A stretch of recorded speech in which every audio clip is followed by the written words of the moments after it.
Whenever anything Power Rangers gets released, it always feels like a real treat and a big deal. 2024 was a completely barren year when it came to Power Rangers. Heck, as of today, the show as we know it is done, with no signs of continuing or being revived, which is a pretty sad thought. So in June earlier this year, when the world saw the first trailer for Rita's Rewind, I was happily surprised. Sure, as a Power Rangers fan, a part of you thinks, oh great, more Mighty Morphin nostalgia. But beggars can't be choosers, and it ultimately is the most recognizable and popular season of the show. So, how's the game? Is it a soulless, uninspired cash-in for Power Rangers fans while riding the popularity of Shredder's Revenge? Or is it a real passion project that fans both old and new will have a fun and nostalgic time playing through? Well, after spending all day completing and collecting everything I could, let's talk about it. But first, this video is brought to you by Marvel Strike Force, an exciting squad-based RPG where you can build your epic team of Marvel heroes and villains alike to battle iconic enemies. Use my link in the description or scan the QR code on screen now to unlock up to 17 characters in the first 30 days as a new player, such as Spider-Man, Deadpool, Wolverine, and more. Build your favorite team and stop the universe's greatest threats like Doctor Doom and Apocalypse. Take part in all kinds of game modes like the Campaign, Blitz, Arena, and Alliance War, where you can team up with friends and other players to complete raids and earn awesome rewards. New characters are constantly being released, and if you use the promo code DEC24 this month, you'll unlock Kahori, a character inspired by Marvel Animation's What If. So what are you waiting for? Click that link in the description or use the QR code on screen along with the DEC24 promo code to unlock Captain Carter and Strange Heartless for free. New users will also get 100 Captain Carter shards, 50 Strange Heartless shards, 50 Star-Lord T'Challa shards, 1,440 L2 training modules, and 360,000 gold. Use that link down below or scan the QR code and download the game today. The fate of the universe lies in your hands. So why is the game called Rita's Rewind? Well, the answer to that is actually found in the game's story. We start off on Robo Rita's palace in 2023. She's trying to use her time portal to go back in time to 1993 to destroy the Rangers when they were teenagers. She's successful and travels back in time, where we take control of the original 5 teenagers with attitude and need to save the world from this deadly alliance of Rita and Robo Rita. Now, if you're a casual Power Rangers fan who stopped watching after Mighty Morphin back in the day, you'll have no idea what's going on. I'm gonna assume if you're watching this channel, you've seen both the original show and the Netflix special Once and Always. Rita's Rewind acts as a bit of a what-if scenario. In Once and Always, the Rangers were able to stop Robo Rita and destroy her before she could go back in time. But what if they were too late? Well, this game answers that question. It's also why, if you pay attention, the Rangers in the beginning are named Red Ranger and Yellow Ranger, because technically we're playing as Billy, Zach, Rocky, Kat, and Min. Level 1 is appropriately named Yesterday of the Dumpster. The game's timeline starts immediately in the middle of episode 1 of Mighty Morphin, after the Rangers had their first meeting with Zordon. The teens are at their most inexperienced. In this universe, the Rangers haven't even had to deal with the pudgy pig yet, but now they're thrown into dealing with 2 Ritas. The gameplay, just like the setting, is a throwback to the 90s, an arcade-style beat-em-up. The developers mentioned how they were surprised there was never a Power Rangers arcade game, a la the Ninja Turtles and X-Men, so they wanted the game to feel like something that would fit right in between those cabinets. I'll quickly cover the gameplay now since it's pretty basic. I'm using an Xbox controller, so hitting the X button strings together a chain of combos. Some punches, kicks, and ending with the primary weapon. You can dash, do a dash attack, double jump, and when you're in the air, if you press down in the attack button, you'll do a strong down smash. And if you press up in the attack button, you'll launch yourself and the enemy up in the air to string together some more combos. I forgot you could do this for most of my playthrough, but it's still a really cool ability. You can also Dark Souls roll, which really adds some dynamic speed and fair dodging to a genre of games that are known for being unfair and difficult. Whooping enough putty butt will allow each Ranger to use their special ability. It's a screen wipe move similar to the Super Nintendo game. Just summon the elements and destroy everything on screen. It's just as satisfying as it was back in the day. Speaking of the SNES Power Rangers, when the teens are in their civilian forms, I grinned from ear to ear seeing how they paid tribute to their unmorphed versions in that game. I love that. The story stays consistent with the show, beating up putties in the mountain ranges before heading to Angel Grove to beat up some more putties and stop Goldar. And of course, finding Principal Kaplan in the dumpster. We'll come back to that. Everything's going as we know it. That is until Goldar shows up with a time disruptor. It's Robo-Rita's main weapon in the past. As a gameplay mechanic, it's something that helps justify why the game is called Rita's Rewind. Every stage will have this thing that you need to beat up. If you're too slow destroying it, it rewinds time, bringing back all the putties you defeated back to life. If you're playing with friends, it really shouldn't take too long at all, but if you're like me and all your friends are busy, then it can be a bit of a slog. This is where Zordon and Alpha start to catch on that something must be going on. So we head to the rooftops to hunt down Goldar for some answers, where we're met with Tango Warriors. Yeah, the foot soldiers from Season 3. The timeline's all kinds of messed up now, so it was pretty cool seeing some enemy variety apart from the putties. I also like how it's Jason, Zach, and Srini who comment on them, considering Billy and Kimberly would be the only ones who would actually ever fight them. This is where I started to really trust the game's writing. There was clearly some effort, thought, and love put into it, including this billboard to visit Reefside. We eventually find Goldar and need to fight him. The boss battles are really the highlight of the game for me. You can't just go around and button mash them like you could in most arcade beat-em-ups. You'll have to memorize their attack patterns and have some quick reflexes to jump over attacks and roll out of the way. Bosses tend to have moments of invincibility where you need to do all of this. So even with 5 other players punching the bejesus out of the boss, it'll never just be as easy as that. After defeating Goldar, that's it, right? Rita would never use her magic wand to make her monster grow! Oh wait, she does. I have mixed feelings about these Megazord battles, but let's explain how they work first. You'll start off by controlling the individual Zord of the Ranger you were playing as, so for me, I'm now running around as the Mastodon. I'm not sure how to really describe this section. The Zords are running forward on their own, while the player can move left and right, jump, and shoot laser blasts at oncoming enemies and obstacles. It's honestly really intense. Going back to the Super Nintendo again, it feels like Mode 7 is at work. It's also super ADHD, with loads of explosions, loud rock music, and colors just overloading the senses. Once you complete the area, it's time to combine all the Zords to make the Dinozord, and it's the most beautifully low-poly creation I've ever seen. The game now turns into a first-person fighting game. You can move forward, dodge left and right, and mash the X and A button to throw punches. It's pretty reminiscent of Punch-Out! Or, if you're cool, it's like the impact fights from Goemon.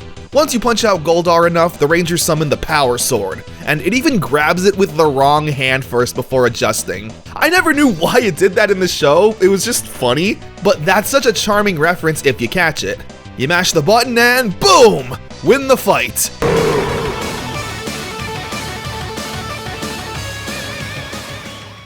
That's pretty much how you'll be spending the entire game. Naturally, an arcade beat-em-up is bound to get a little repetitive, especially if you're playing alone, but the stages go on just long enough as to not get bored with the mindless button mashing. In between each stage, you can roam around the juice bar and interact with people. It's pretty empty right now, but some stages contain people you can save, like Principal Kaplan here. They'll add some life to the juice bar and usually give you a little collectible. We'll talk about all the collectibles later. Same with these arcade cabinets. Since they're currently out of order, we'll talk about those later too. You can talk to Bulk and Skull at the end of each stage, and Bulk will of course take credit for the work that the Power Rangers did. And yes, we get to hear the Bulk and Skull theme.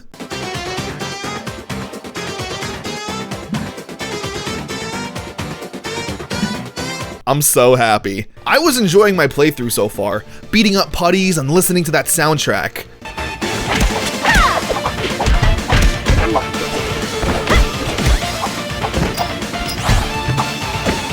Which, I know, I'm sorry I don't want to keep bringing up the Super Nintendo game, but I feel like that game was the perfect blueprint to build upon in the modern era. And this game's soundtrack has that same high energy rock feel I loved so much in that game. Also, what's this? 4 turtles and radioactive ooze? That must be nothing. The next level boss is Chunky Chicken. He walks around like that monster from Clock Tower with the big scissors. He has this move where he teleports behind you and you need to dodge roll out of the way or else you automatically get hit. And I, for the life of me, couldn't get the timing down. Am I getting old? Are my reflexes really just this bad? Yeah. Ah well, I'm sure that won't bite me in the butt later. It bit me in the butt now. The next level's boss is Chunky Chicken again, however, he gets help from Turkey Jerk, which is another fun reference, since Turkey Jerk's suit was made from the original Chunky Chickens. Oh yeah, this boss is also BS. at least if you're playing by yourself. Both of these enemies apply so much pressure that you need to have your reflexes on point. Chunky Chicken is doing that teleporting move, but now Turkey Jerk is also laying down bombs that have a nice-sized AoE. So during all of that, I still needed to find a window to throw in some attacks of my own. And on top of that, while the two are both alive, they have a double team move. Chunky Chicken flaps its wings and you can't move. Meanwhile, Turkey Jerk has this rapid attack that you need to perfectly time a jump or dodge. Seriously, this intensity came out of nowhere, and I naturally died. But in classic Super Nintendo fashion, I didn't get to restart at the boss battle. Oh no, you have to restart the entire stage. Granted, this one's not very long, just fighting putties on an elevator, but still, unless you can flawlessly beat up every single one by yourself, you're gonna end up losing health. Health I need to fight with these stupid birds! I did get on the second try, but still. The game at times definitely feels like it punishes you for playing by yourself. However, before I had time to really get mad or anything, the next level was tons of fun. The Rangers use their shark cycles, which they're not supposed to have yet, but again, the timeline's all wonky now, so I won't complain. You're chasing down and shooting a bunch of Rita's vehicles. I like this stage a lot more than the Megazord ones, simply because you can only shoot left and right. With the Megazords, you're able to move the reticle around the entire screen, meaning there's a lot more to look out for. Next level is I-5. You're going around that cursed carnival where that clown tried to kidnap Trini's cousin, beating up clown putties, and you know what? Good, they deserve it. Here's something you haven't heard me say yet. Going back to the SNES game, the two bosses here are Bones and Guy. I'm sorry, just seeing them in HD really makes this nostalgia trip multi-layered. You do battle with Guy on a roller coaster. It's literally an on-rails shooter. Also, what's this green cart doing here? The fight with Bones feels like an extension of the Super Nintendo boss, complete with the powerful thrusts and shooting that crescent moon on the ground. You beat him up and he retreats. Find him again, and he now has no arms and a new moveset, just like the SNES game. Although he's got a few new tricks you gotta learn. And lastly, of course, is his head. Now, in the SNES game, if you have a bomb and you've saved it up to this point, you're able to use it and basically one-shot him. So, I tried that here.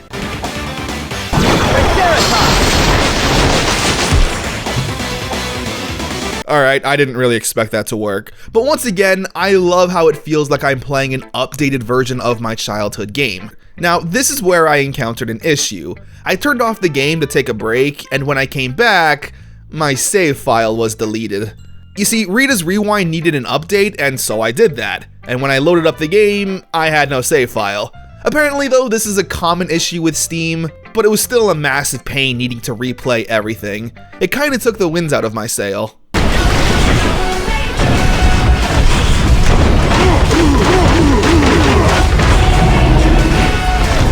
And just like that, they were back! I don't know what to say, man. I'm a sucker for every Power Rangers theme song. I'm bobbing my head, sitting up straight, and the game has my full attention.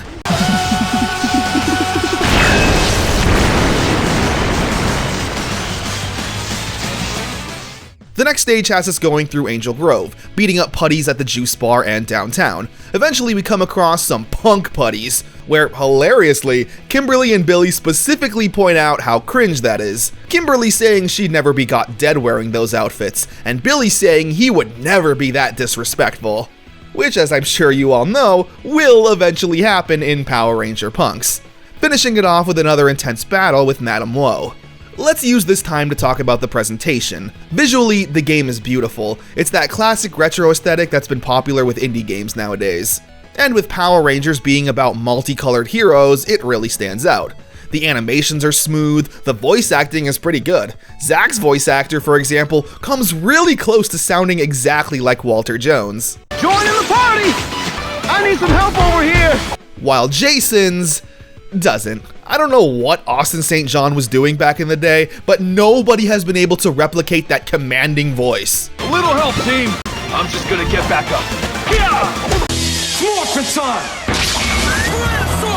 And the music, as I mentioned earlier, is high adrenaline Super Nintendo rock. Heading back to the juice bar, there's a mysterious man in a green shirt. Huh. Must be from Reefside. Yeah, of course there was gonna be a mission about the evil Green Ranger. We're fighting putties on the rooftop, all while the Dragonzord is shooting missiles at us. It's super intense, and once again, low poly Dragonzord. Mwah. Now this next level though is easily the hardest in the game. Harder than the final stage and final boss. It's another Megazord chase sequence, but there are so many enemies in your way. For starters, you got this giant spider robot that's constantly shooting things at you while also pulling you towards the blades at each end that take away half your health with every hit. There are multiple walls that are shooting at you, and you need to be pinpoint accurate with your dodges. There's this pseudo 3D area where you need to shoot these pods while lasers in unison come at you with multiple different patterns, angles, and timing. You need to study and memorize all of them, and by the time you get a pattern down, it's already switched to a new one that never ends until you destroy these pods. And that's not to mention all the other little things you can't keep track of while running around and shooting everything in sight. If you manage to reach the end of the stage, you're rewarded with a boss battle with the Dragonzord. You gotta shoot at Tommy, who is this tiny little thing you gotta perfectly aim your reticle at. You gotta be pixel perfect, all while, of course, the Dragonzord is bombarding you with projectiles. All of this, mind you, you need to do on 3 lives, which sounds pretty easy, but it's also really easy to lose considering everything we just went through. It's a total endurance, and it's okay if you lose the first time, like I did. You just gotta be okay with starting from the very beginning and doing everything all over again. This is insane. I remember failing a lot in the Super Nintendo game and needing to start the stage completely over again, so I guess they're keeping that spirit alive. I actually wouldn't mind this, but a small problem I have is that you're not able to get more lives by reaching a certain score number, like most arcade games. Yeah, that little number up there. Every combo and attack you land gives you points. Usually in arcade beat-em-ups, around every 50,000 to 100,000 points, you get rewarded with an extra life. But not here, making the point system literally pointless. Once you're able to power through this endurance though, you're rewarded with a Goemon fight with the Dragonzord, and man is it therapeutic!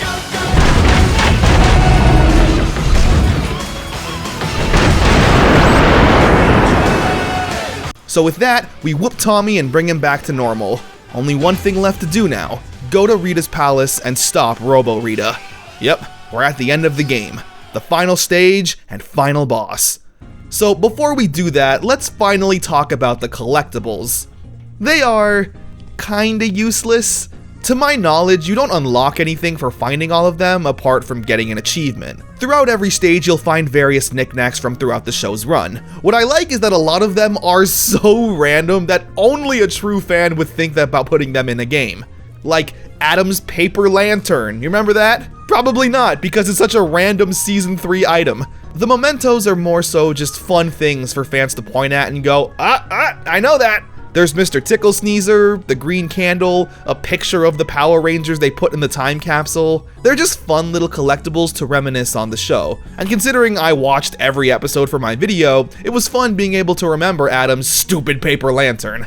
Apart from mementos, you can also rescue citizens of Angel Grove. For example, there's Mr. Kaplan I mentioned earlier, the teacher Miss Appleby, Willie, who was Billy's little apprentice he helped with the science fair, Marge, who was the first of Billy's many love interests. After rescuing them, they'll hang out in the juice bar where you can talk and get some cute dialogue, and possibly some more mementos. And lastly, there's the arcade cabinets. All 3 of them need some science doohickey you need to find in the stages to make them work.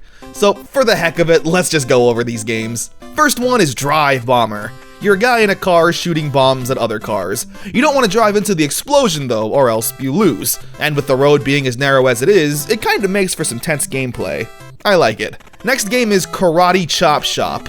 I don't really understand this one. This meter charges up and you need to hit the A button within a certain time frame. I don't really understand it. Is it like, test your reflexes or something?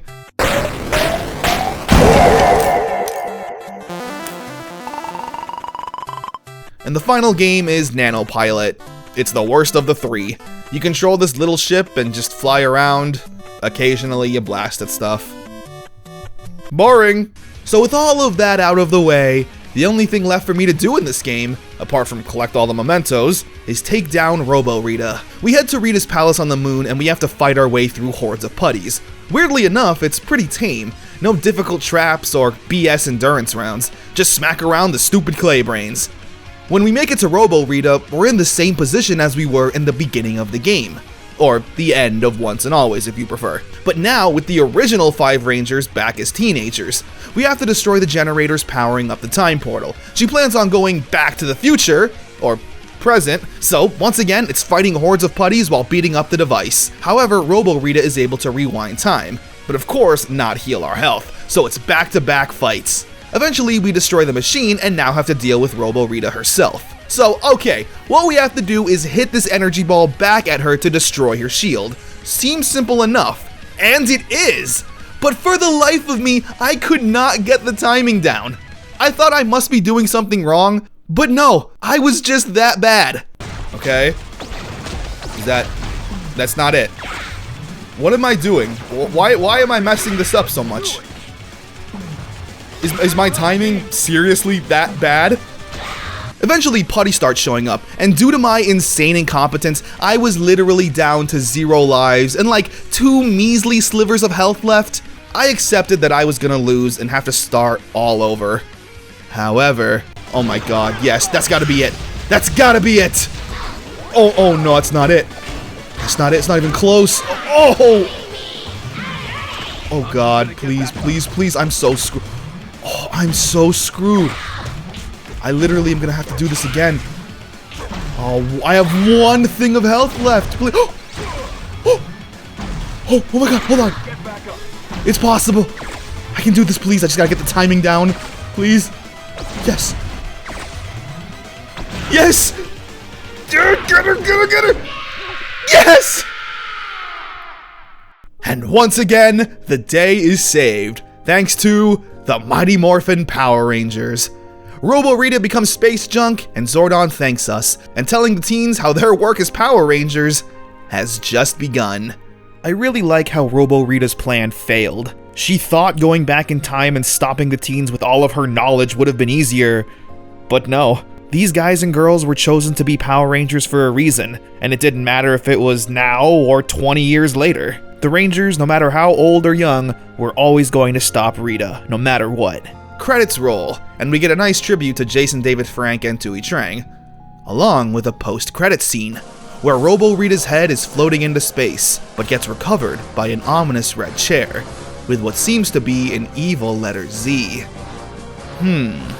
Zeltrax, of course. Possibly teasing DLC?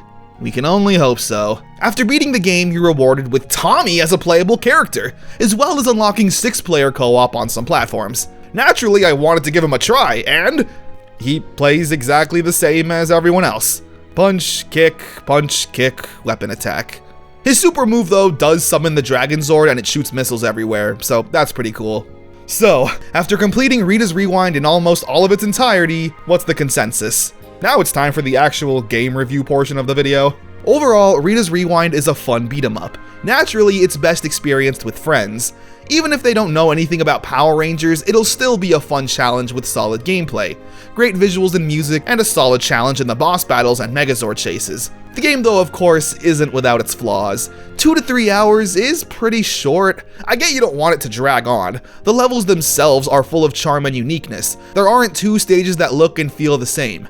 Every stage has its gimmick and challenge that feels well-paced. However, there's no real post-game content.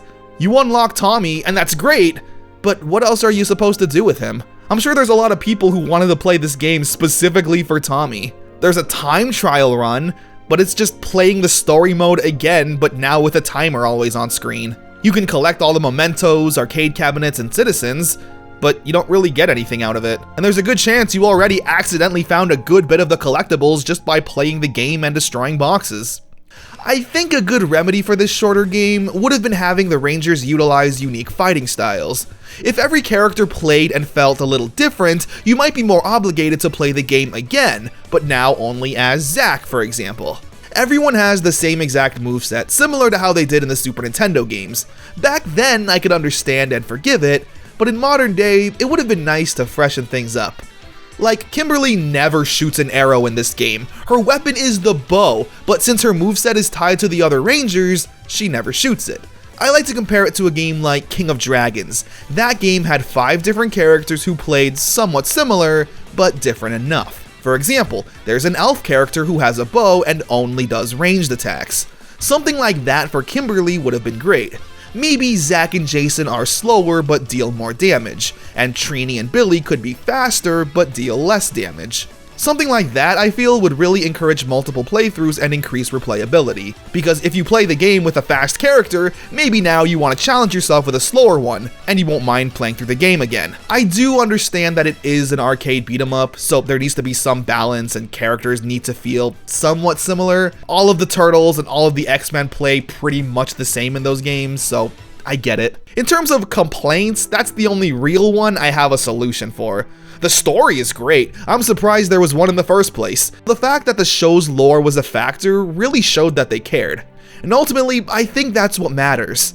The main question I posed at the beginning of this video was, is Rita's Rewind a soulless cash grab or a project made with passion? And my consensus is that it's a project of passion. The quality was never in doubt. I knew it would be a fun beat 'em up to play with friends since day one. Press the punch button and go crazy. The reason this video is maybe longer than it should be is because as a fan of the franchise, I wanted to see what else it had to offer. And seeing all the little mementos and references that only a fan would care about is great to see. A soulless corporation wouldn't have made the Dragonzord grab the power sword with the wrong hand. A soulless remake wouldn't put Miss Appleby in the game, complete with her own sprite. I wanted to see if this was a game a Power Rangers fan would enjoy throughout.